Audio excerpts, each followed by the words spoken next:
Hi students, चलिए आज start करते हैं हम लोग अपना lecture number 2 carbons compound chapter का। ठीक है, पहला इंट्रोडक्शन क्लास हो चुका था, आज जो है दूसरा क्लास है कार्बन्स कंपाउंड चैप्टर का। ठीक है, पहले क्लास में इंट्रोडक्शन क्लास में हम लोग बात किए थे कार्बन के बारे में। कार्बन का एटॉमिक नंबर देखे थे। कार्बन का एटॉमिक नंबर कितना देखे थे? तो कार्बन का एटॉमिक नंबर जो था वो था किसके बराबर, कितना बराबर? 6 के बराबर। दूसरा एटॉमिक नंबर जिसको ए से डिनोट करते हैं उसका आया था एटॉमिक नंबर 12। दूसरा नंबर ऑफ न्यूट्रॉन कितना होता था? तो नंबर ऑफ न्यूट्रॉन जो होता है वो हम देखे थे कि नंबर ऑफ न्यूट्रॉन जो आया था वो भी 6 के बराबर आया था। अब आता है कार्बन में नंबर ऑफ प्रोटॉन कितना होता है? तो हम बोले थे कार्बन में नंबर ऑफ प्रोटॉन जो होता है उसके एटॉमिक नंबर के बराबर होता है। तो एटॉमिक नंबर कितना होता है कार्बन का? तो 6। नंबर ऑफ प्रोटॉन कितना आएगा? 6। दूसरा नंबर ऑफ इलेक्ट्रॉन कितना होगा कार्बन में? नंबर ऑफ इलेक्ट्रॉन बात करें तो जितना नंबर ऑफ प्रोटॉन होता है उतना ही नंबर ऑफ इलेक्ट्रॉन होता है न्यूट्रल एटम में, तो इसमें कितना आएगा? 6 आएगा।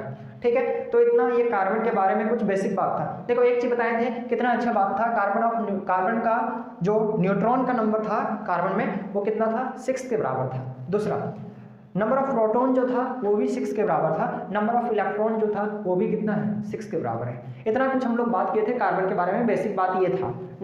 नेक्स्ट हम लोग बात किए थे उसका ऑकरेंस के बारे में, कार्बन कहाँ कहाँ पाया जाएगा।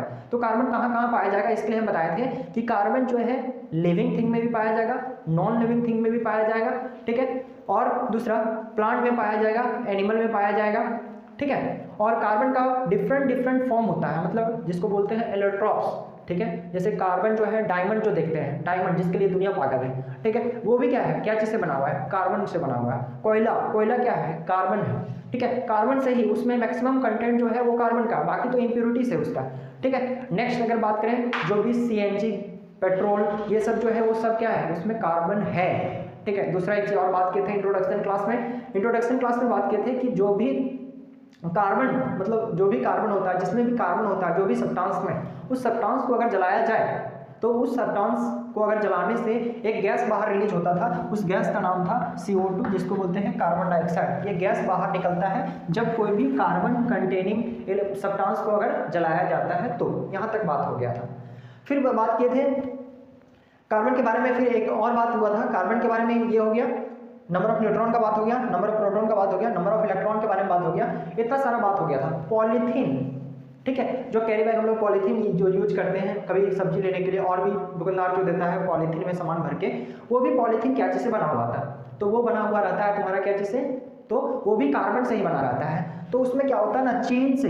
पॉलीथीन में क्या होता है? इथिन, पढ़ेंगे आगे क्लास में। इथिन होता है, इथिन बहुत सारा इथिन जोड़ के एक बना देता है पॉलीथीन। ठीक है, तो ये सब चीज़ हम लोग पढ़ेंगे, पढ़ चुके हैं। अगर आप लोग पहला इंट्रोडक्शन क्लास नहीं देखे हैं तो जाइए, पहला कोई भी चीज़ का पहला इंट्रोडक्शन अगर देखते हैं ना तो क्या होता है कि हम चैप्टर को समझ पाते हैं कि आखिर स्टार्ट कहाँ। अगर आप सेकंड वीडियो देख रहे हैं डायरेक्ट तो फिर समझ में चीज़ें तो आएगी, लेकिन पहला क्लास का अगर देख के उसके बाद अगर दूसरा ये लेक्चर देखेंगे तो ज़्यादा मजा आएगा। ठीक है, तो चलिए स्टार्ट करते हैं। आज का लेक्चर जो है, आज का लेक्चर है बॉन्डिंग इन कार्बन। ठीक है, तो बॉन्डिंग इन कार्बन स्टार्ट करते हैं।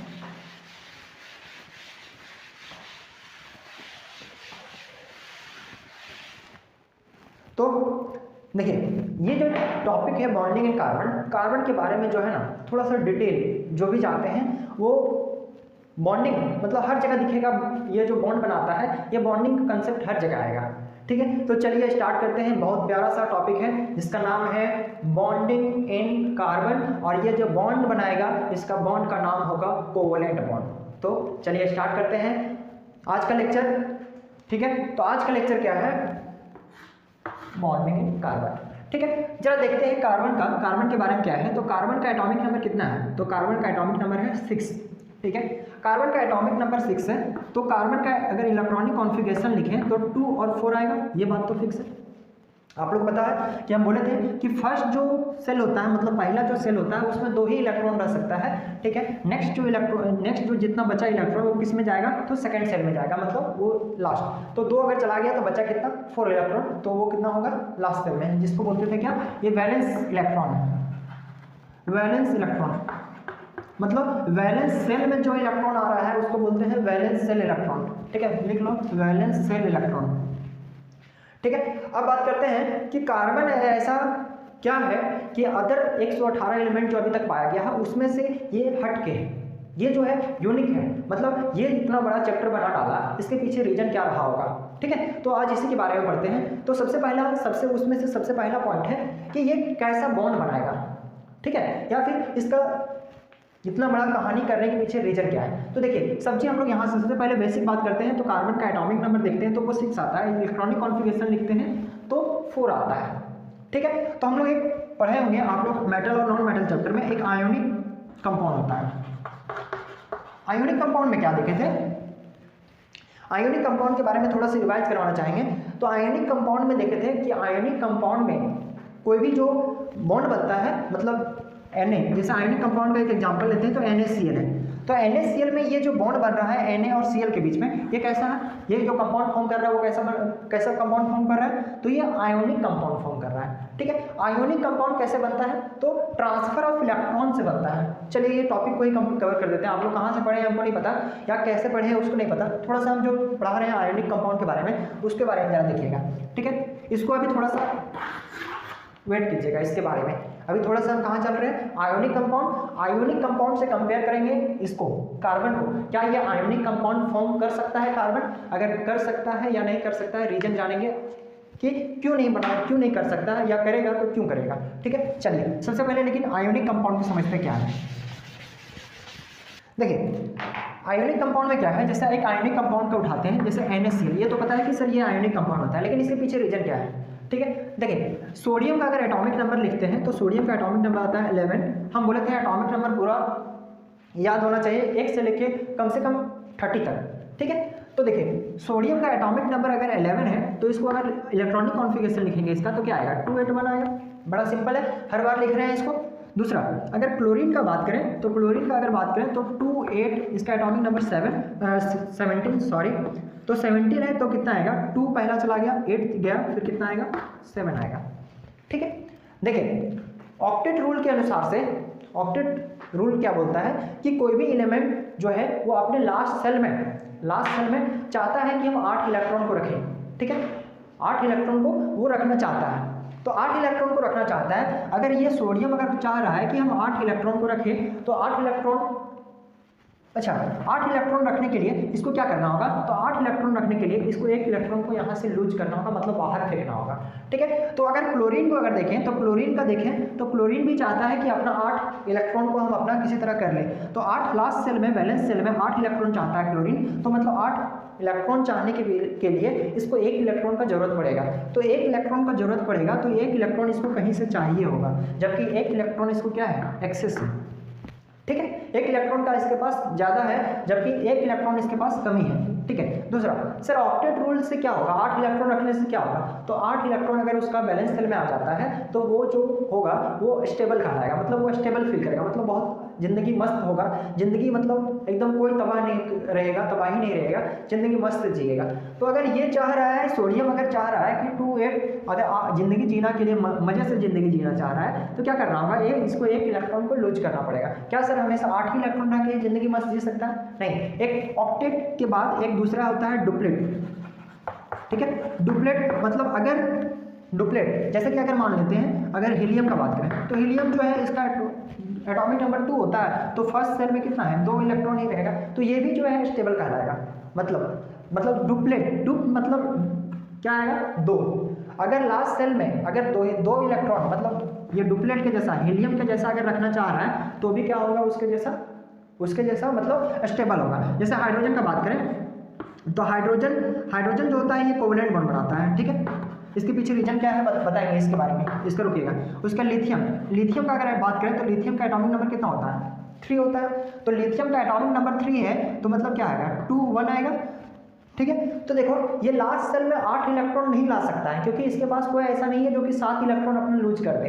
तो फिर बात आता है तो फिर किसके जैसा बनेगा, तो ये ऑक्टेट रूल को नहीं फॉलो करेगा, ये डुप्लेट रूल को फॉलो करके ये सोचेगा हम 1 इलेक्ट्रॉन को बाहर फेंक दें और क्या करें, हम अपने आप को स्टेबल फील कर लें। ठीक है, तो इसी तरह अब ये चीज़ समझ में आया। ठीक है, तो सोडियम जो है 281 है, ठीक है, 281 है सोडियम के पास और क्लोरीन के पास 287 है। ठीक है, एक इलेक्ट्रॉन को ये लूज करेगा और ये क्लोरीन को इस तरह बोलेगा एक इलेक्ट्रॉन तुम ले लो और तुम भी अपने मत से रहो और हम भी अपने मत से रहेंगे। तो क्या करेगा, सोडियम जो है अपना एक इलेक्ट्रॉन को ट्रांसफर कर देगा, किसको, क्लोरीन को, बोलेगा ले लो तुम। ठीक है, और जब सोडियम अगर एक इलेक्ट्रॉन, जैसे सोडियम के पास पहले कितना था, 281 था, ऊपर हो गया लिखने के लिए, मिटाएंगे हम। चलिए ठीक है, जैसे सोडियम का अगर बात करें, जैसे सोडियम, अगर सोडियम एक इलेक्ट्रॉन को इसको लूज करेगा, एक इलेक्ट्रॉन मान लेते हैं कि यहाँ से ये अपना जो है एक इलेक्ट्रॉन को बाहर निकाल दिया, तो पहले इसके पास कितना इलेक्ट्रॉन था, टोटल 11 इलेक्ट्रॉन था, क्योंकि एटॉमिक नंबर 11 था। तो एक इलेक्ट्रॉन बाहर फेंका तो 28 ही आएगा, क्योंकि अब एक इलेक्ट्रॉन बाहर फेंक देंगे तो 10, पहले था कितना 11, तो 11 में से एक इलेक्ट्रॉन चला गया तो बचा कितना 10 इलेक्ट्रॉन। तो इसका इलेक्ट्रॉनिक कॉन्फ़िगरेशन कितना हो गया 28, मतलब इसका ऑक्टेट कंप्लीट हो चुका है, मतलब ये जिंदगी इसका अभी मस्त है। तो देखो कभी भी अगर एक इलेक्ट्रॉन अगर लूज करता है तो उसके ऊपर एक पॉजिटिव चार्ज आएगा। तो अब सोडियम न्यूट्रल नहीं रहेगा, बल्कि एक अपना एक पॉजिटिव चार्ज लेके बैठ गया होगा, जिसको बोलते हैं Na+, और इस Na+ को पॉजिटिव को बोलते हैं कैटायन।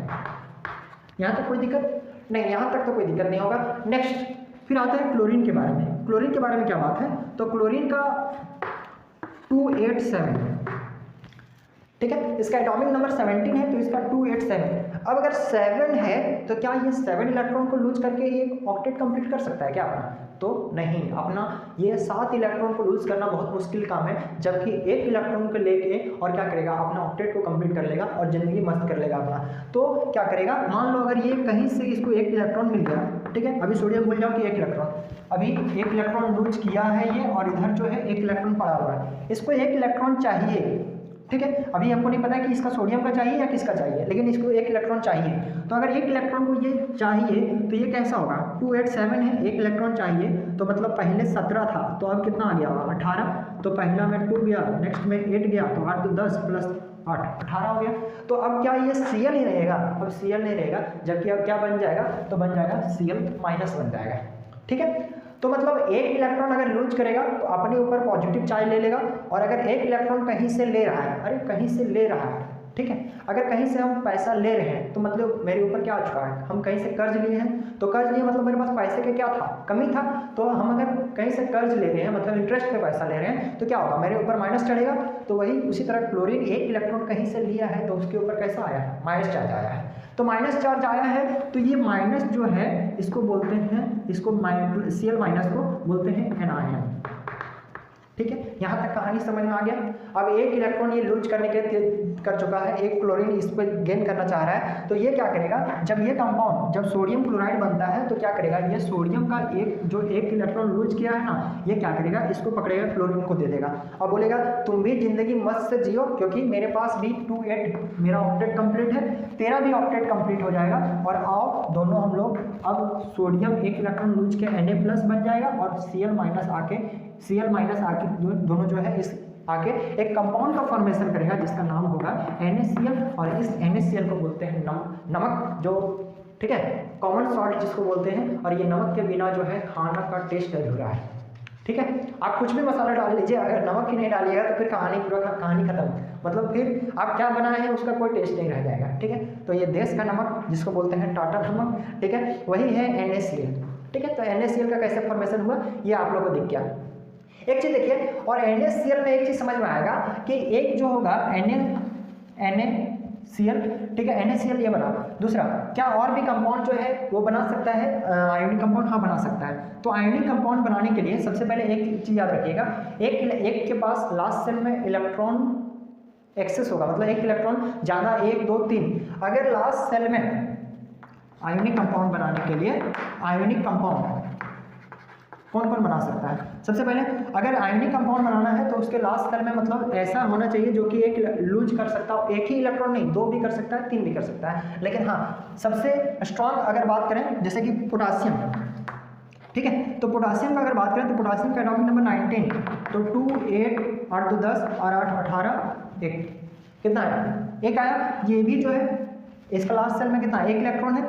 दूसरा अगर KCl बनाएगा तो KCl बनाना है तो क्लोरीन के पास कितना है, 17 है, तो 2 8 7 एक इलेक्ट्रॉन यहाँ गेन करेगा तो क्या बनेगा ये 288 बन जाएगा।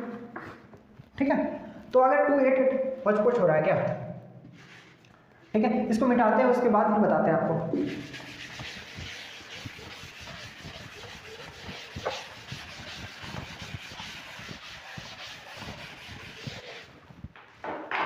हाँ, तो क्या बात कर रहे थे हम लोग कि और भी कंपाउंड हैं जैसे कि KCl, MgCl2, ये सब क्या है, आयोनिक कंपाउंड है।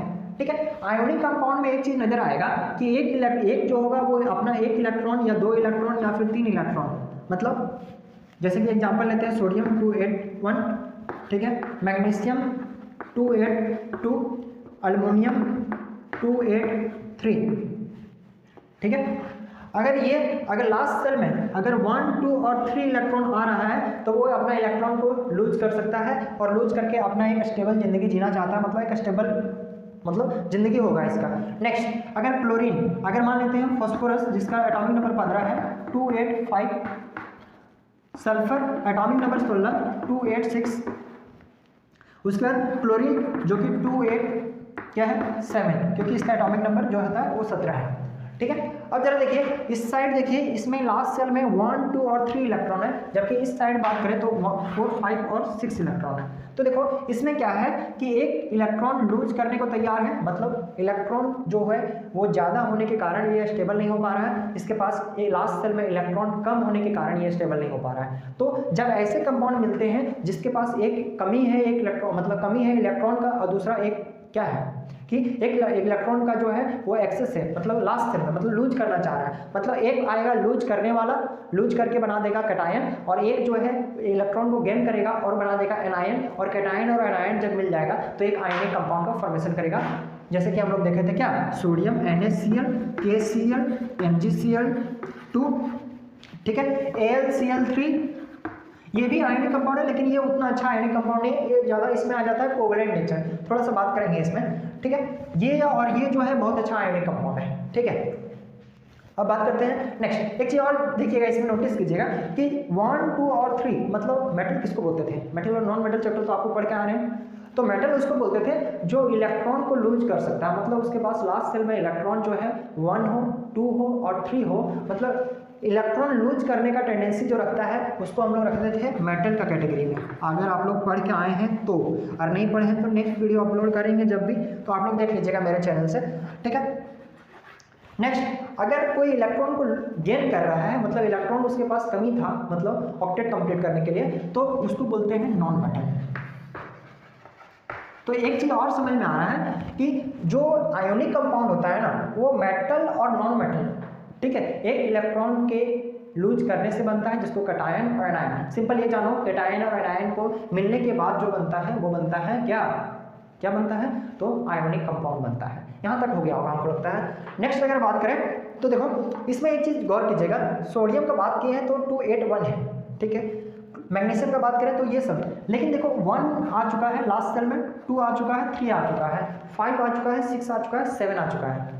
ठीक है, मतलब 1, 2 और 3 इलेक्ट्रॉन लूज कर सकता है, और इधर से इधर इसको कितना चाहिए, 3 इलेक्ट्रॉन, 3, 2 और 1 इलेक्ट्रॉन कहीं से गेन कर सकता है। अब सर 8 वाला बात नहीं किए, तो 8 का जो है कहानी वो तो नॉर्मल गैस होता है, जैसे कि हीलियम, इसको क्या है, कहीं से इलेक्ट्रॉन की कोई जरूरत नहीं है, इसका डुप्लेट कंप्लीट है।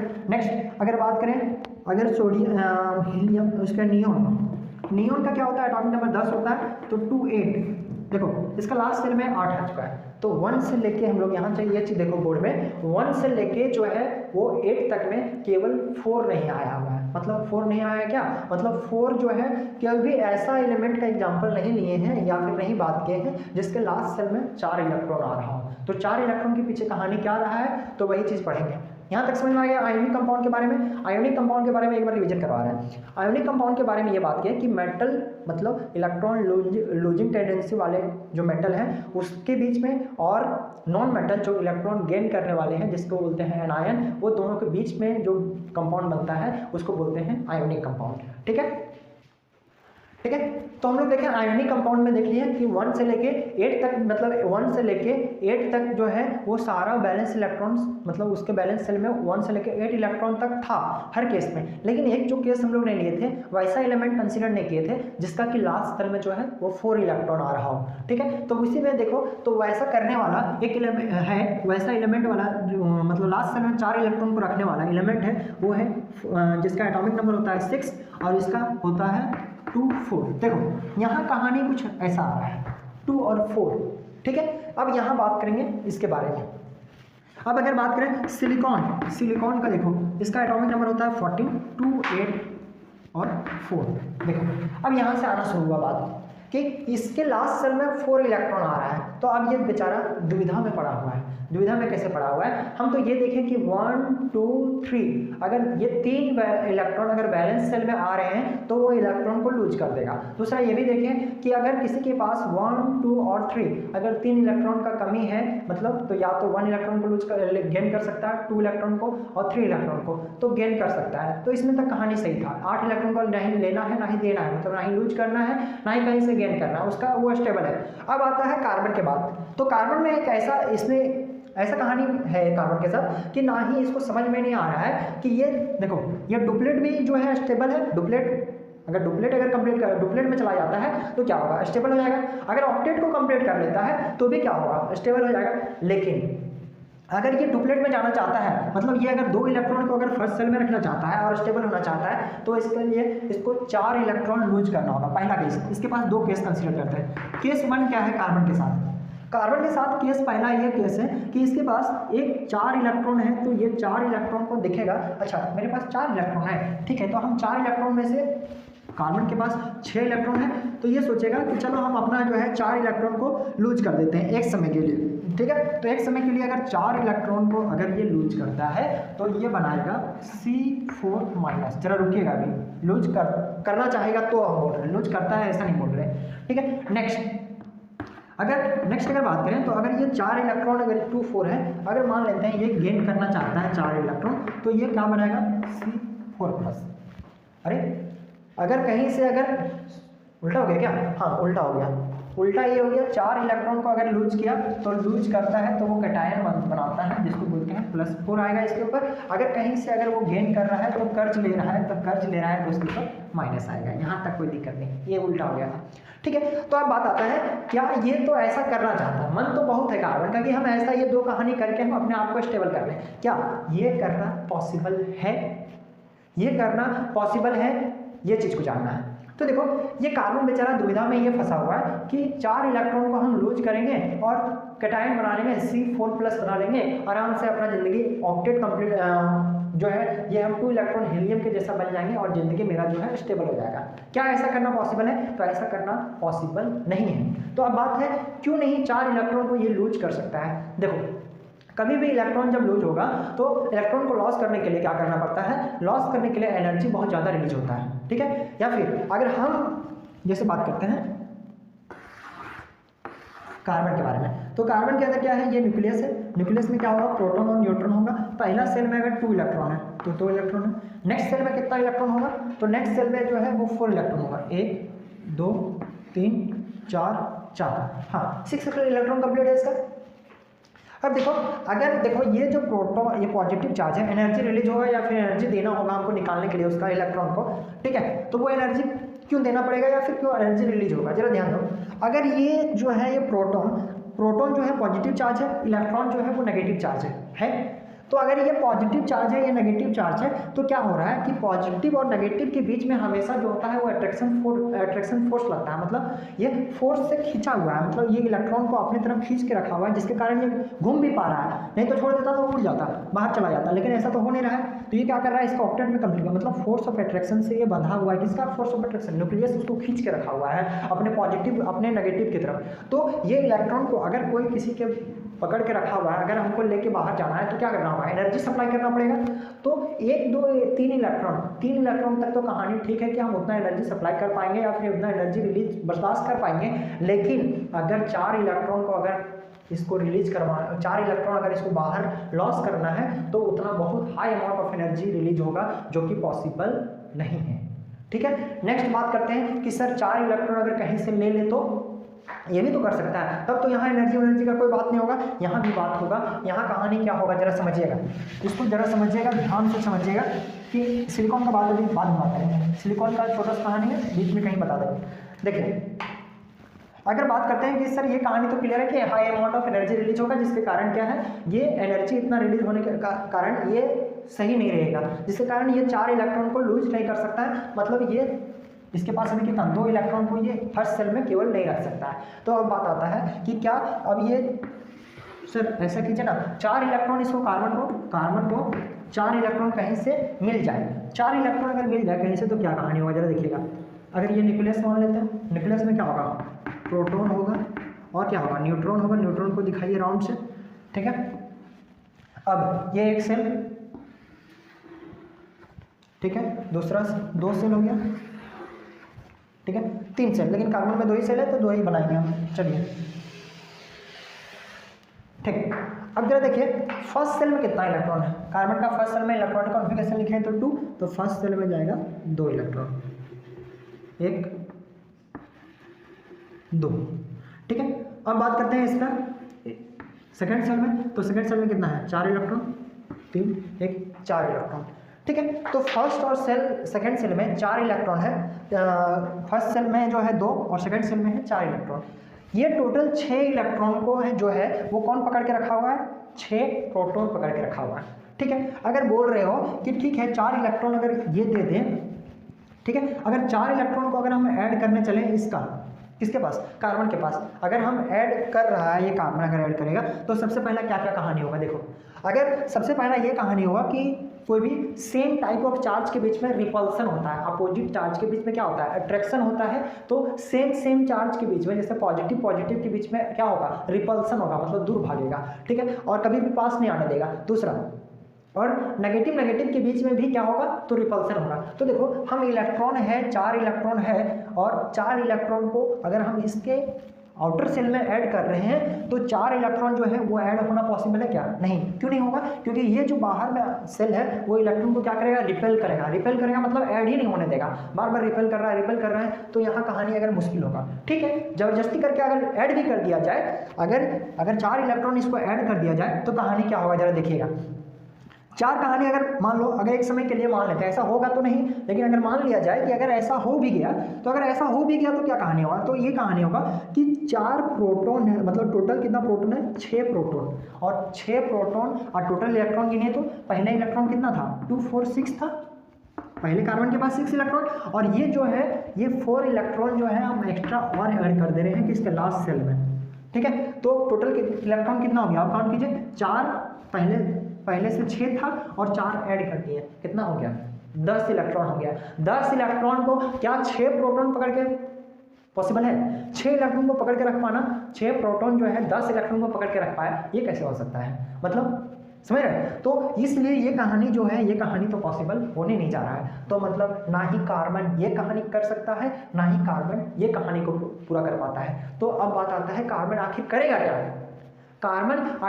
क्या, तो इसीलिए तो इतना बड़ा चैप्टर बना, आखिर करेगा क्या। तो अब कार्बन जो है नेक्स्ट क्लास में बताते हैं कि नेक्स्ट वीडियो में कि कार्बन आखिर क्या करेगा। अब ये समझ में आ गया कि ना ही ये +4 का वैलेंसी रख सकता है, ना ही -4 का, तो मतलब कार्बन ना ही कैटायन बना सकता है, ना ही आयन बना सकता है। तो अब बात आता है कि कार्बन आखिर तो ये स्टेबल कैसे होगा, मतलब अपना ज़िंदगी को ये मस्ती में कैसे करेगा, मतलब मस्त ज़िंदगी कैसे जिएगा। इसके लिए नेक्स्ट लेक्चर में देखिए, टू बी कंटिन्यू, ठीक है। आपका ये लेक्चर फिर से कंटिन्यू होगा नेक्स्ट क्लास में, ठीक है। और नेक्स्ट क्लास में देखेंगे कि कार्बन अपना स्टेबिलिटी को कैसे गेन करेगा, और वो गेन करेगा अगर आपको आता है तो बहुत अच्छा, और अगर नहीं आता है तो नेक्स्ट लेक्चर में देखिए बहुत बारीकी से चीज़ों को समझाते हैं, इसीलिए क्या हो रहा है, लेक्चर थोड़ा बड़ा हो जा रहा है। लेकिन कोई भी जगह स्किप नहीं कीजिएगा, बेसिक बात अगर आपका क्लियर रहा ना तो आगे का चीज़ें और आसान हो जाता है, ठीक है। तो हम कोशिश करेंगे नेक्स्ट क्लास में कि आपको कार्बन अपना स्टेबिलिटी को कैसे गेन करेगा, वो ना ही लूज कर सकता है ना ही गेन कर सकता है, मतलब ना ही वो जो है